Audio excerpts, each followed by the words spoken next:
Assalamualaikum warahmatullahi wabarakatuh. Hari ini saya akan menyampaikan materi KD8, yaitu konsep kesetimbangan dinamis.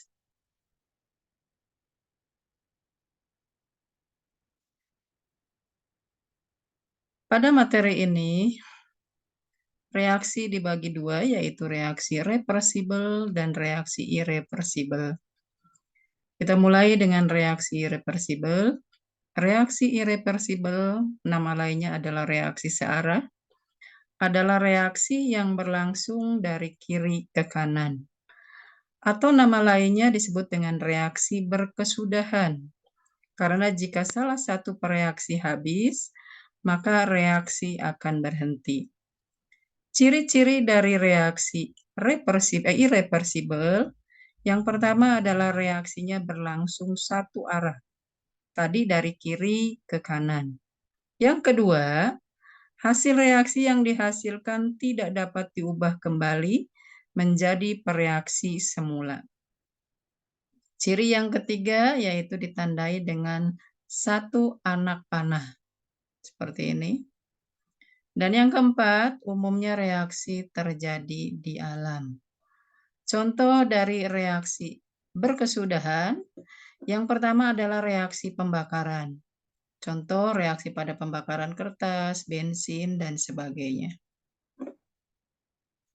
Contoh yang kedua adalah reaksi antara asam dan basa. Contohnya di sini adalah NaOH bereaksi dengan HCl menghasilkan NaCl dan H2O. NaCl dan H2O yang sudah dihasilkan itu tidak bisa kembali lagi menjadi NaOH dan HCl. Contoh yang ketiga adalah reaksi perkaratan logam. Nah, di sini contohnya adalah reaksi perkaratan pada besi. Fe bereaksi dengan O2 menghasilkan besi oksida.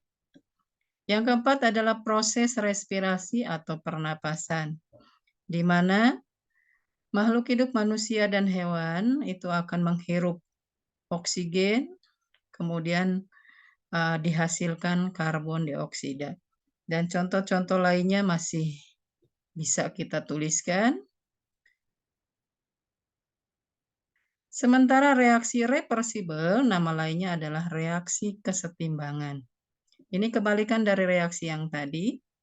Reaksi reversibel, nama lainnya tadi reaksi kesetimbangan. Nama lainnya juga reaksi bolak-balik atau reaksi dua arah. Adalah reaksi yang berlangsung dari kiri ke kanan dan dari kanan ke arah kiri. Nama lainnya tadi adalah reaksi kesetimbangan. Ciri-cirinya, yang pertama reaksinya berlangsung dua arah, dari kiri ke kanan dan dari kanan ke arah kiri. Ciri yang kedua, hasil reaksi yang dihasilkan dapat diubah kembali menjadi reaksi semula. Yang ketiga, ditandai dengan dua anak panah yang berlawanan seperti ini. Atau bisa juga dituliskan seperti ini. Ciri yang keempat adalah reaksi jarang terjadi di alam. Umumnya reaksi kesetimbangan ini berlangsung di laboratorium atau industri. Contoh, reaksi pembentukan amonia. N2 bereaksi dengan H2 menghasilkan NH3. Nah, NH3 asal berada dalam ruangan tertutup, ini sebagian akan kembali terurai menjadi N2 dan H2. Begitu juga dengan contoh yang lain, yaitu penguraian gas karbon trioksida. SO3 terurai menjadi SO2 dan O2. Pada waktu yang hampir bersamaan, SO2 dan O2 yang sudah terbentuk, sebagian kecil akan kembali membentuk SO3. Kemudian, keadaan setimbang atau disebut dengan kesetimbangan dinamis. Ini gambarnya bisa kalian perhatikan. Yang ini tidak terjadi kesetimbangan. Air menguap dan keluar dari botol karena botolnya di sini tidak ditutup. Syarat dari reaksi setimbang adalah botolnya harus dalam keadaan tertutup. Yang kedua, di sini bisa terjadi reaksi kesetimbangan karena botolnya ditutup, tapi di sini masih dalam keadaan awal, maka di sini belum terjadi penguapan yang lebih besar, sehingga belum terjadi kesetimbangan. Gambar yang ketiga, reaksi penguapan air dan air kembali mengembun menjadi air, itu pada saat tertentu laju reaksinya akan sama. Nah, pada saat itu disebut dengan keadaan setimbang.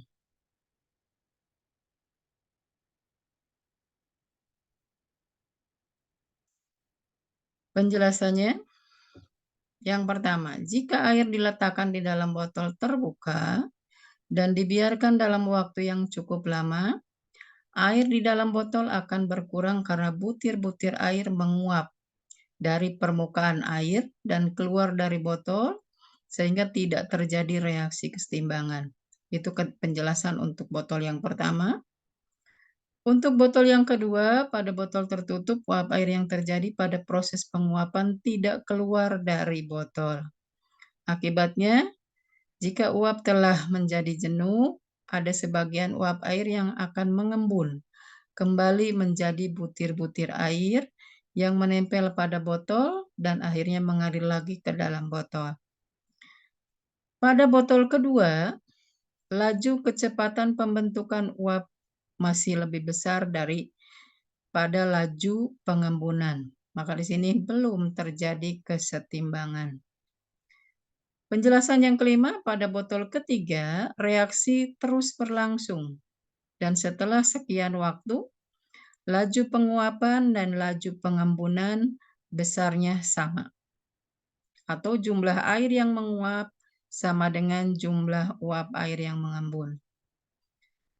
Penjelasan yang keenam, proses di atas disebut dengan kesetimbangan dinamis, yaitu proses bolak-balik dengan laju yang sama untuk kedua arah.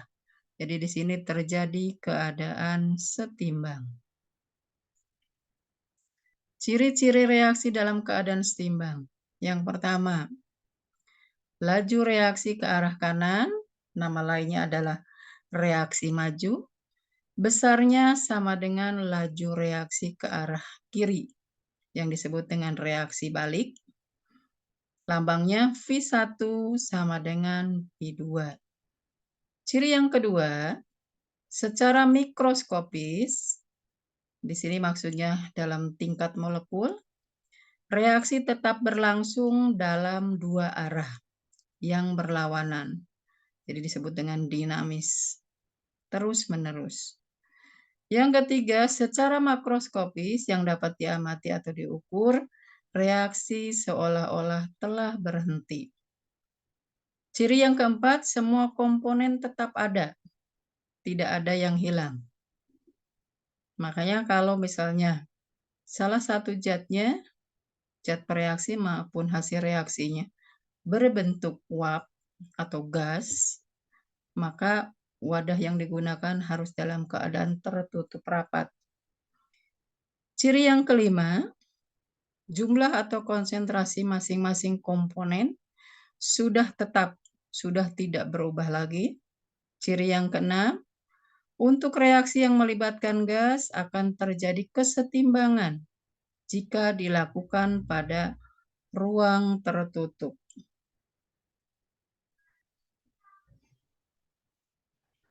Kesetimbangan itu dibagi menjadi dua, ada yang disebut dengan kesetimbangan homogen dan kesetimbangan heterogen. Yang pertama, untuk kesetimbangan homogen adalah kesetimbangan yang semua komponennya satu fase. Contoh, N2 wujudnya gas bereaksi dengan H2 wujudnya gas akan membentuk NH3 yang wujudnya gas. Jadi semuanya gas di sini. Yang kedua, H2O berwujud gas, terurai menjadi H2 berwujud gas, dan O2 yang berwujud gas. Jadi wujudnya semua sama dalam satu persamaan reaksi. Yang kedua, kesetimbangan heterogen adalah kesetimbangan yang komponennya mempunyai fase yang berbeda. Contoh, CaCO3 ini wujudnya padat, akan terurai menjadi CaO wujudnya padat, dan CO2 yang berwujud gas. Di sini dalam satu reaksi ada dua wujud, padat dan gas. Nah, itu saja yang bisa saya sampaikan. Terima kasih atas perhatiannya. Semoga bermanfaat. Assalamualaikum warahmatullahi wabarakatuh.